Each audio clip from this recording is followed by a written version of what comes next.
Hey guys, welcome back to the channel, and in today's video I'm going to be checking out the Lenovo Tab 11. So this was recently announced at CES 2024 by Lenovo, and it's a budget slash mid-range tablet aimed at students, I believe.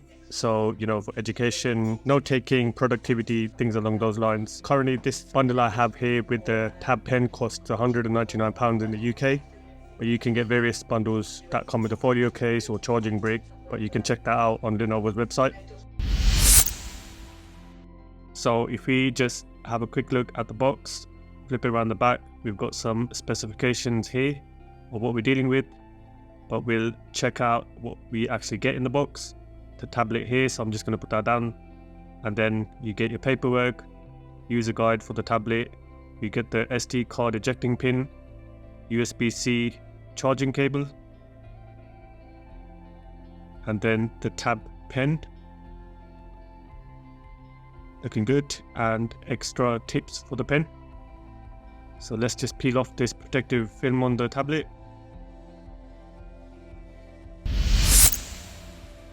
So jumping into the design and build, on the right side we've got the volume buttons here, there's a microphone just beneath them, and then the SD card tray. We'll just have a quick look at that. Expandable up to 1 terabyte. Around the bottom we have 2 speakers and the headphone jack on the corner, and obviously the USB-C port. Around the left, nothing. And then on the top we have an additional 2 speakers and the power / lock button. We have the front facing camera. So the tablet is a unibody aluminium metal design, so feels good in hand, nice and premium. Got a nice weight to it. Unfortunately no magnet attachment for the pen, and then the 8 megapixel camera around the back. But let's just jump straight into this and see what we're dealing with. So we have an 11-inch display on this tablet. Peak brightness is at 400 nits, and we can see it dims quite low, but you have an option to dim the display even further. So we'll jump into the settings and see what we have here, and we can see it's just the kind of usual stuff. Adaptive brightness option, turn that on and off. We also have screen color mode, so you can pick from standard or vibrant, or pick your own color temperature. We have reading mode, which has 2 different effects, color effect and black and white effect. So you can pick either of those. For your lock screen, we have different things, so you can add users from there. And then you have your lift to wake options, and then double tap to wake and additional settings like that. We'll check out the viewing angles. So this is an IPS LCD display, and you can see there's slight shift in color temperature and brightness at certain angles, especially I'm noticing just around here, but expected for a budget panel.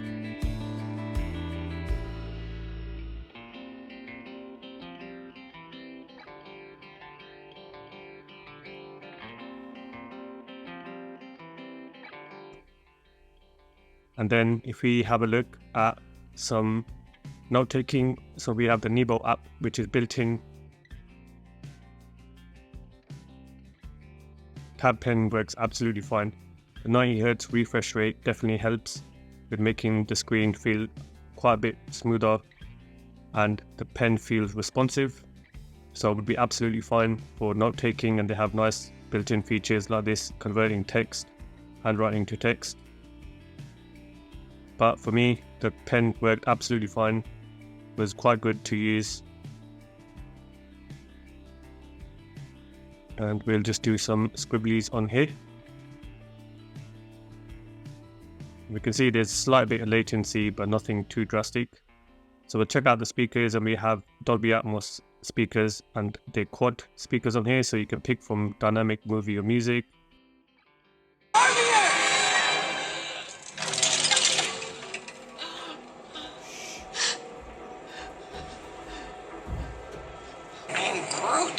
Tinkle in the cup. We're not looking. What's there to see?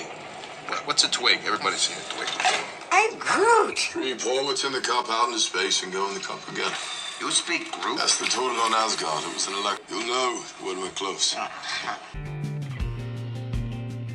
Cure Kevin of his Changnesia. Who better to jog his memory than someone special from his allegedly erased past? So please welcome to the stage the former Mrs. Ben Chang, Alessandra. Alessandra, come on up. On here we have high frame rate, we have max, so that's good to see on there. you're going to be getting good graphics up and battery will drain faster, but generally performance wise they worked absolutely fine.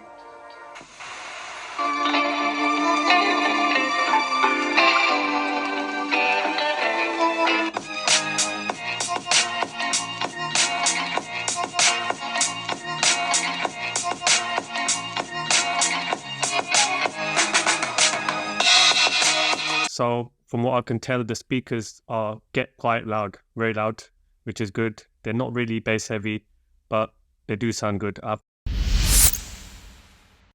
So for performance, we're working with the MediaTek Helio G88 on this tablet and 4GB of RAM, and there's no expandable RAM on this device. But we'll check out some benchmarks on wildlife. Can't expect much. It's a entry-level processor, CPU. And you can see, it's not hitting that high frame rates, dipping here and there. But generally, performance on the tablet has been alright. Wasn't expecting much. We just check out how many apps are being held in RAM.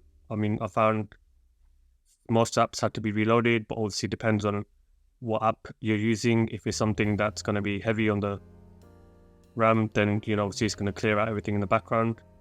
Opening apps, you're going to get a second or two delay, and it's not the smoothest of experiences, but it's nothing that's gonna have you getting frustrated or anything. You just have to be a bit patient, but that again, that's expected at this price point.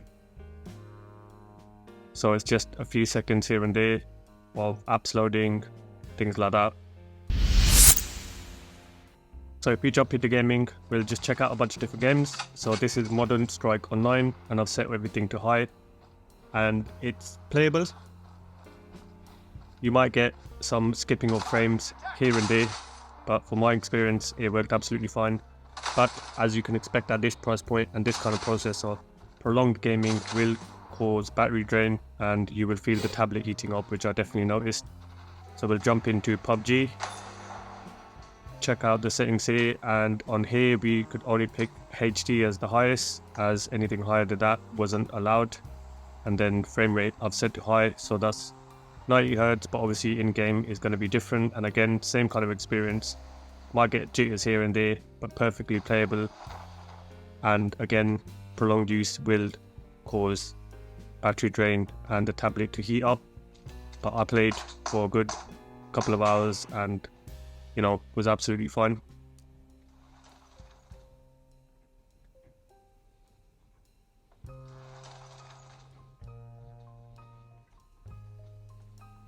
And then Genshin Impact, again same thing. I'm just gonna play with the normal default graphic settings, no problem at all. You can see a tiny bit of frame skipping there, and then if I just bumped everything to the highest, I'll choose frame rate as 60, and then it seemed to be running absolutely fine for me, but after about 20 minutes of playing it did start getting a bit jittery here and there. So if you're looking for casual gaming, then you wouldn't have a problem, but if you're going to be using the tablet for hours on end to game, then you might run into some performance issues. And of course, check out Call of Duty. Medium was the highest graphic quality, but perfectly fine experience again.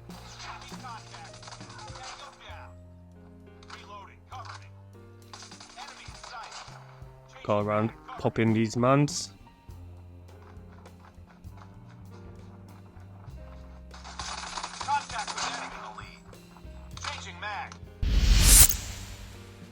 So for battery, we're working with a 7040 mAh battery, and the tablet does support fast charging.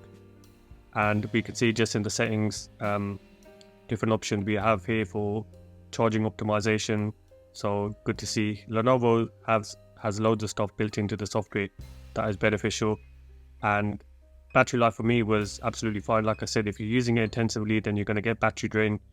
And Lenovo claim you can get up to 10 hours of playback. So I ran the PC Mark Work battery life test and noticed that after 20% it dropped drastically. So not sure what happened there, but I got 7 hours and 10 minutes, and this was 75% brightness on the screen. So software and productivity for me is the main selling point of this tablet, and we're running on the latest stable version of it. So Lenovo is promising 4 years of security patches for the tablet, and then at least 2 years of Android upgrades. So we'll be updated to Android 14 later on this year, and then we'll get Android 15 eventually when that comes out. So that's good to see on a tablet at this price point, and whether Lenovo delivers on that will remain to be seen. UI, and then you have all of these different features built in for productivity. You have this little taskbar that comes up on the bottom for app switching, which is useful. You can drag apps to create floating windows, which you can have up to 2 floating windows on this tablet. You have your split screen, various ways of getting it to split screen. So this is one of them by using the 3 dots, and then example of a floating window split screen, and using for note taking the Nebo app here, working absolutely fine. And then I'm just popping out more floating windows. So 2 floating windows, and then the Note app in the background.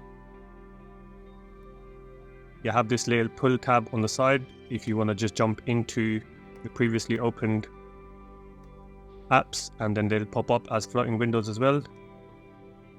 So that's nice and convenient to have that. And then we'll check the control center, so you get your notifications on the left, and then you can customize here if you want to add, more quick actions into your control center. Easy enough. We'll jump into the settings to check out what else we're dealing with. We have Lenovo Freestyle, which allows you to connect various different devices.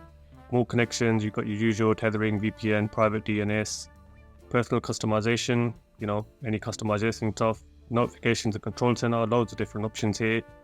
So we can pick from the control center style, old or new, custom status bar, you can have whatever turned on and off from there.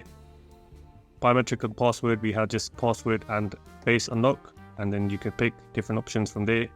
Security and privacy, good to see all of this kind of stuff. We have One Vision, which is all multitasking, floating windows, additional settings for your pen and external keyboard. So we can have hover, and then you can jump into PC mode for advanced features, which I found to be very useful, and I prefer this layout, to be honest, and it kind of resembles a PC. You have your apps sitting at the bottom, and you kind of just jump in, and you have your minimize, maximize, close button, just how you would expect on a PC. And was a joy to use in this mode, I have to say. So if anyone likes using PCs, you have this option. Down here you can jump into your settings, and the star button would bring you all your app drawers. And then we have accessibility features, and then we'll just check out the cameras. But honestly, the cameras on tablets at this price point are bad, and that's what I've experienced anyway. But you have your usual stuff here, video, and then just normal photo taking. And then the settings here, so 1080p, 30 frames per second is the highest for video. And then camera, you have additional features like HDR and AI, which kind of scans and removes background and stuff like that. But people who use cameras on their tablets, maybe for, meetings and stuff, you might have to, but yeah, not good at all in my experience. But we'll just check out some photos and videos anyway.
So what do I think of the Lenovo Tab M11? Well, it's a mixed bag. It has some pros such as the display, the speakers, the build quality, the pen support and the software updates. But it also does have some cons, such as the performance can be a bit jittery at times. Gaming was fine, but still nothing high end. The battery life was decent, but again, only 7 hours on PC Mark. And the cameras, which I think have literally just been put on here for the sake of having cameras. It's not a bad tablet, but it's not a great one either, so it's decent, I would say, for the price. So should you buy the Lenovo Tab M11? Well, that depends on what you're looking for. If you're looking for a tablet that does the basics and a little bit more, then yeah, you should buy it. But if you're looking for a tablet that can do more than the basics, then no, maybe you should look at something a bit higher end.